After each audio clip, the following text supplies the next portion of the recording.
How could you do this to me, Donna? I shouted, pacing the living room while she sat on the couch, arms crossed, smirking like she'd won a prize. How many times was it? How many lies did you tell me? Jesus, Mark, calm down. You're embarrassing yourself, she said, flipping her perfectly curled hair over her shoulder. It's not a big deal. It's just sex. My stomach churned. Not a big deal? You were screwing my best friend in our house. Donna rolled her eyes. Oh, don't act so sanctimonious. You're always working, always busy. What was I supposed to do? Sit around like some saintly little housewife? You could have talked to me, I snapped. Or left me if you were so unhappy. But this betrayal, it's disgusting. Her face twisted into something uglier than I'd ever seen before. Grow up, Mark. You're acting like the world revolves around you. I have needs too, you know? And I didn't meet them? I growled, my fists clenching. I worked my ass off for this family. For you. I gave you everything. Yeah, well, everything wasn't enough, she said, standing up abruptly. And don't pretend you're some saint. I saw the way you looked at women in the office. Don't think I didn't notice. I blinked in disbelief. You're seriously trying to blame this on me? Are you out of your mind? Donna stepped closer, her face inches from mine. Her perfume, once intoxicating, now sickening, filled my nostrils. Maybe I am, Mark. Maybe I've been losing my mind in this suffocating marriage while you've been too blind to see it. I turned away, unable to look at her any longer. My eyes landed on the family photos on the mantel. They suddenly felt like cruel mockeries of the life I thought I had. I grabbed one of the photos off the mantel, the one of us on our 10th wedding anniversary, smiling like we were still the happy couple everyone thought we were. My hand trembled as I stared at it. Was any of it real, Donna? Or was this all just some facade while you had your fun behind my back? Donna scoffed. Oh, don't be so dramatic. You're acting like I'm the first woman to step out of her marriage. It's not like I fell in love with someone else. It was just a fling. Get over it. A fling. I turned to her, my voice rising. It wasn't just a fling, Donna. You slept with Kevin. Kevin, my best friend since college. Do you know what kind of betrayal that is? She shrugged like I just told her we were out of milk. Kevin's not exactly a saint either, Mark. He wanted it as much as I did. Maybe you should ask yourself why he was so eager to betray you. I felt my blood boil. Don't try to twist this. This isn't about Kevin right now. It's about you. About the lies, the sneaking around. Do you have any idea how humiliating this is? Donna rolled her eyes again and leaned back against the couch, completely unbothered. Oh, please. No one even knows. You're the one making it a big deal. You're always so obsessed with what people think of you. Maybe that's why you didn't notice what was happening right under your nose. I clenched my fists, trying to keep from completely losing it. I took a deep breath and asked the one question I dreaded the most. How long has this been going on? She hesitated for a moment, her confidence wavering. Does it really matter? Answer me, I bellowed. Donna finally dropped her gaze. A year, she mumbled. The word hit me like a freight train. A year. 12 months of lies, deceit, and betrayal. I felt like an idiot, a blind fool who had been living a lie while Donna and Kevin laughed behind my back. A year, I repeated, my voice barely a whisper. And you just, what? Kept coming home, smiling, acting like everything was fine. She shrugged again, her indifference like a dagger to my chest. What did you expect me to do? Tell you the truth and deal with one of your infamous guilt trips? Please, Mark. You're exhausting. I couldn't take it anymore. I stormed out of the living room and headed upstairs. I needed to get out of this house, away from her, away from the memories. But as I packed a bag, a thought crept into my mind. A dark, vengeful thought that made my heart pound. If Donna thought she could humiliate me, if she thought she could betray me and walk away without consequences, she had another thing coming. I wasn't going to let her destroy everything I'd built and then play the victim. I wasn't just going to walk away. I was going to make her regret every single choice she'd made. I drove aimlessly for hours that night, my mind racing with anger and disbelief.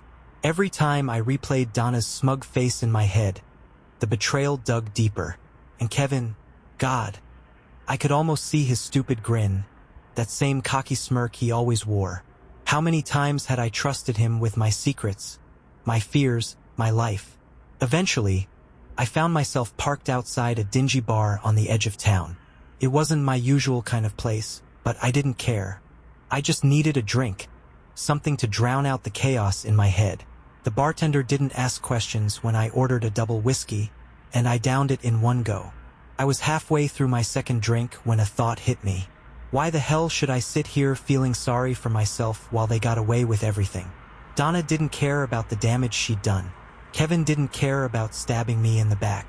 No, they were probably laughing about it right now. That's when I decided.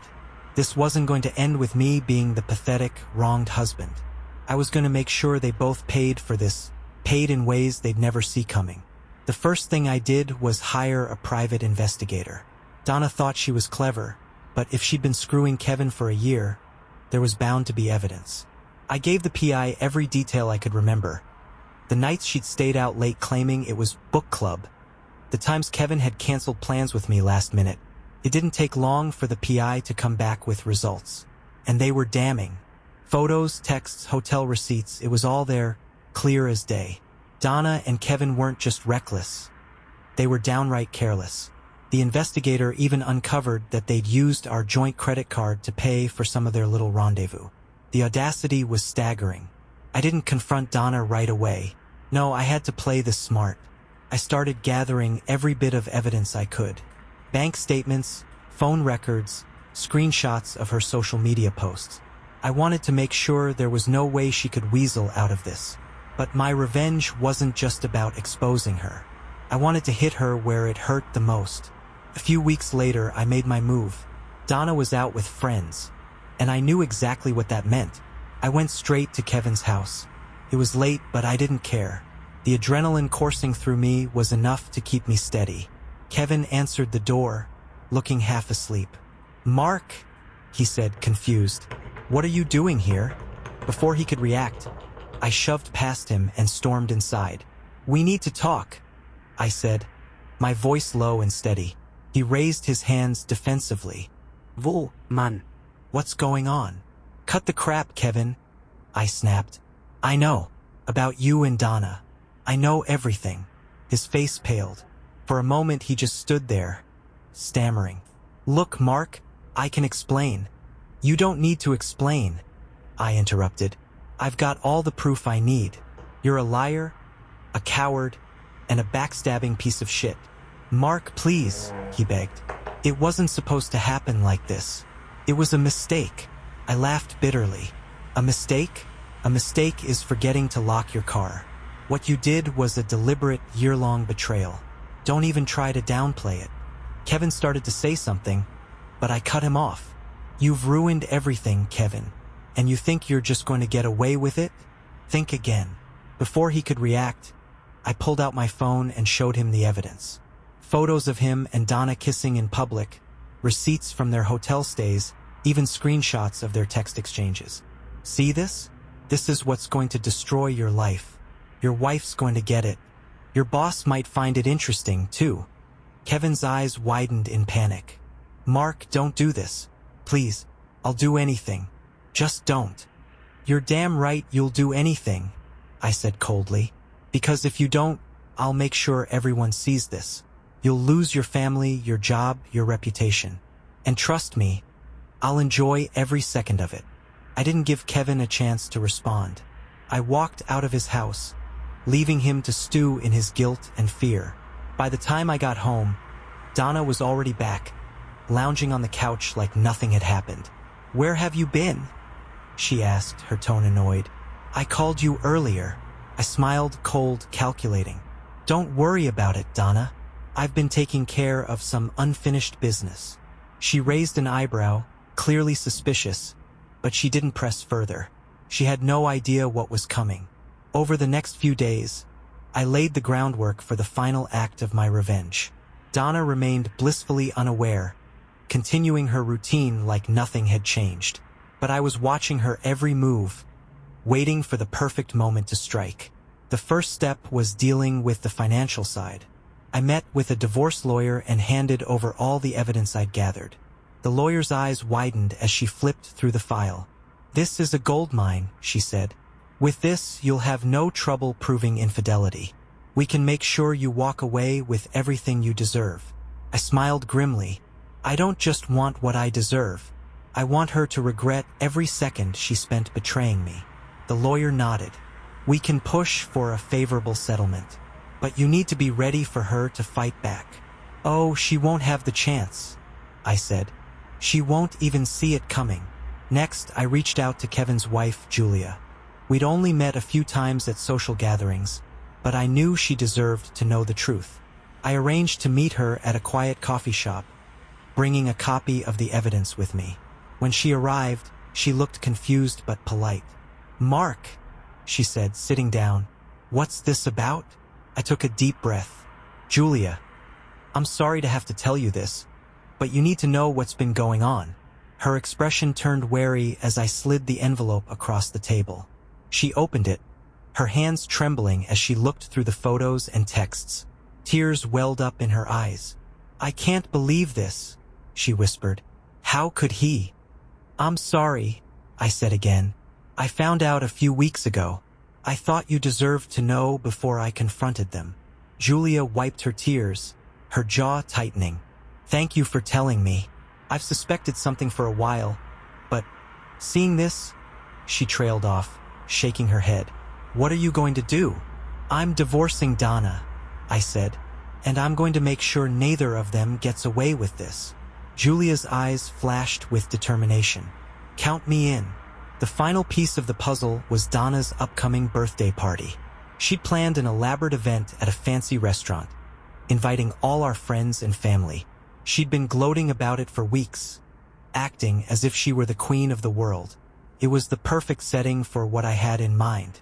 The night of the party, I arrived early, dressed sharply and carrying a small USB drive. I greeted the guests as they arrived, keeping a calm, friendly demeanor. Donna beamed when she saw me, clearly thinking I'd finally forgiven her. "See?" she said, leaning close. "I knew you'd come around." "Oh, I wouldn't miss this for the world," I said with a tight smile. As the night went on, Donna soaked up the attention, laughing and chatting with everyone. Kevin showed up too, looking uncomfortable but trying to play it cool. It was almost laughable how oblivious they both were. When it was time for the toast, I stood up, raising my glass. "Thank you all for coming tonight to celebrate Donna's special day," I began. "She's been a wonderful wife, and I wanted to take this moment to share something important with all of you." Donna's smile faltered slightly, sensing something was off. I pulled out the USB drive and handed it to the restaurant manager, who had helped me set up the projector earlier. "Donna, I've put together a little slideshow of memories from the past year. I thought it would be a nice way to honor everything we've shared." The room went dark as the screen lit up. At first, it was innocent photos of us together, vacations, family dinners, happy moments. But then, the tone shifted. Images of Donna and Kevin began to appear, each one more incriminating than the last. Gasps filled the room as text messages and hotel receipts flashed on the screen, painting a crystal-clear picture of their affair. Donna's face turned ghostly pale. "Mark, stop!" she shrieked, jumping to her feet. "Oh, I'm not done yet," I said, my voice icy. "Everyone deserves to see who you really are." Kevin tried to sneak out of the room, but Julia was ready. She stepped in front of him, holding her phone up. "You're not going anywhere, Kevin. I've already sent all of this to your boss and our lawyer." The room descended into chaos. Donna screamed at me, calling me every name in the book. Kevin stammered uselessly, trying to justify his actions. But I didn't care. I had already won. As the guests filed out, whispering and glaring at Donna and Kevin, I felt a sense of satisfaction I hadn't felt in weeks. Donna tried to approach me, her eyes filled with tears. "Mark, please," she begged. "We can work this out. I was stupid. I made a mistake." I looked at her, feeling nothing but contempt. "You didn't make a mistake, Donna. You made a choice. And now you get to live with the consequences. I walked out of the restaurant without looking back, the sound of her sobs fading into the distance. It wasn't the life I'd planned, but it was the justice I deserved.